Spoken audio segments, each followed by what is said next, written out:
सालों पहले पीतल नगर में किशन नाम का एक किसान रहता था।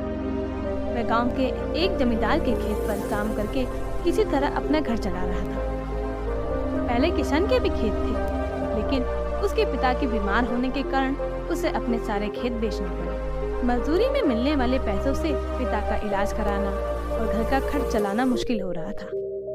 वो हर दिन सोचता कि कैसे घर की स्थिति को बेहतर किया जाए, और आज भी वही सोच के साथ किशन सुबह सुबह जमींदार के खेत पर काम करने के लिए निकला। खुदाई करते समय उसकी कुदाल किसी धातु से टकराई और तेज आवाज हुई। किशन के मन में हुआ कि आखिर ऐसा क्या है यहाँ। उसने तुरंत उस हिस्से को खोदा तो वहाँ से एक बड़ा सा पतीला निकला। पतीला देखकर किशन दुखी हो गया। किशन के मन में आया कि ये जेवरात होते तो मेरे घर की हालत थोड़ी सुधर जाती। फिर किशन ने सोचा कि चलो अब खाना ही खा लेता हूँ। किशन ने खाना खाने के लिए अपने हाथ की कुदाल उस पतीले में फेंक दी और हाथ मुंह धोकर खाना खाने लगा। खाना खत्म करने के बाद किशन अपनी कुदाल उठाने के लिए उस पतीले के पास पहुंचा। वहां पहुंचते ही किशन हैरान हो गया। उस पतीले के अंदर एक नहीं बल्कि बहुत सारे कुदाल थे। उसे कुछ समझ नहीं आया। तभी उसने अपने पास रखी एक टोकरी को उस पतीले में फेंक दिया। वो एक टोकरी भी पतीले के अंदर जाते ही बहुत सारी हो गई। ये सब देखकर किशन खुश हो गया।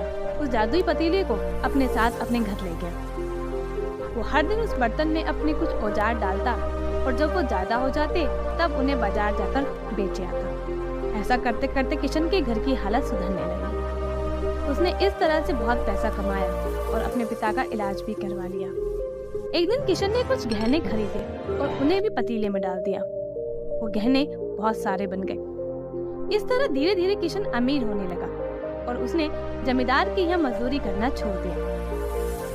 किशन को अमीर होते हुए देख जमींदार मोहन को किशन पर शक हुआ। वो सीधे किशन के घर पहुंचा। वहां जाकर उसे जादुई पतीले के बारे में पता चला। उसने किशन से पूछा, तुमने ये पतीला कब और किसके घर से चुराया है? डरी आवाज में किशन बोला, साहब ये पतीला मुझे खेत में खुदाई के समय मिला था। मैंने किसी के घर चोरी नहीं की है। खेत में खुदाई की बात सुनते ही जमींदार ने कहा, यह पतीला जब मेरे खेत से मिला तो यह मेरा होगा। किशन ने जादुई पतीला न ले जाने की बात पर बहुत मिन्नतें की, लेकिन जमींदार मोहन ने उसकी एक न सुनी और जबरदस्ती अपने साथ वो जादुई पतीला लेकर चला गया। जमींदार ने भी किशन की तरह उसमें सामान डालकर उन्हें बढ़ाना शुरू किया। एक दिन जमींदार ने अपने घर में मौजूद सारे गहने एक एक करके उस पतीले में डाल दिए और रातों रात बहुत अमीर हो गया। एकदम से जमींदार की अमीर होने की खबर पीतल नगर के राजा तक पहुंच गई। पता लगने पर राजा को भी जादुई पतीले की जानकारी मिली। फिर क्या था, राजा ने तुरंत अपने लोगों को भेजकर जमींदार के यहाँ से वो पतीला राजमहल मंगवा लिया।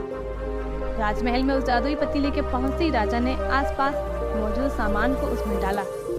सामान को बढ़ता देखकर राजा भी दंग रह गया। अब होते होते आखिर में राजा खुद उस पतीले के अंदर चला गया। देखते ही देखते उस पतीले से बहुत सारे राजा निकल गए। पतीले से निकला हर राजा बोलता, मैं पीतल नगर का असली राजा हूँ। तुम्हें तो इस जादुई पतीले ने बनाया है। ऐसा होते होते सारे राजा आपस में लड़ने लगे और लड़कर मर गए। लड़ाई के दौरान वो जादू पतीला भी टूट गया। और इस बात की जानकारी मिलते ही मजदूर, किसान और जमींदार मोहन ने सोचा कि अच्छा हुआ कि हमने उस पतीले का इस्तेमाल सही से किया। उस राजा ने अपनी मूर्खता के कारण अपनी जान ही खो दी। इस कहानी से हमें ये सीख मिली, मूर्खता का अंत बुरा ही होता है।